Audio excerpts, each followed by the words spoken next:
And the guy coming in at number 6 is a guy who was definitely in the mix at the US Open. It's funny because he finished 7th, but he was one of these names that was a little bit overlooked. Paul Casey has got incredible stats, and the thing that really sticks out in his last 3 events, 7th, 6th and 4th.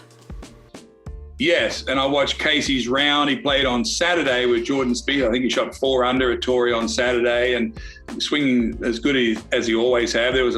I think last week someone told me that the most money that was spent on one player other than Rahm was Paul Casey. So a lot of people understands and they know how good this guy can hit it. Question mark's always been, how is he putting? How is Casey putting? And I see that he's gone to cross-handed. I watched him make some putts over the weekend. Yeah, I mean, Paul Casey has been a great player for a long time, but he's very quiet, as you've noted. But here's a course that he can explode on. He's hitting it good. He's a great striker of the ball. We know all that, but it's always about the putting.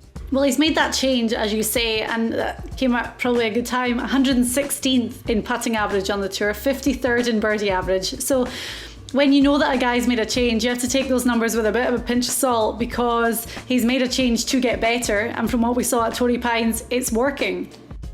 Yeah, and you can't always look at where he is on the putting, because if you have a guy like Casey who hits the ball very well, I remember listening to Colin Morikawa saying, look, I don't have to be in the top 10 in putting. If I get into the top 50, because I hit so many greens in reg, that'll put me into the stratosphere. Casey's a little bit the same way. Hits a lot of greens, gets a lot of looks, so he accumulates a lot of putts, and thus the 130th. But yes, it's not quite a question mark like, say, Bubba Watson's putting, because he's very hot and cold. Casey's a little bit better putter than that, but I like Casey this week too.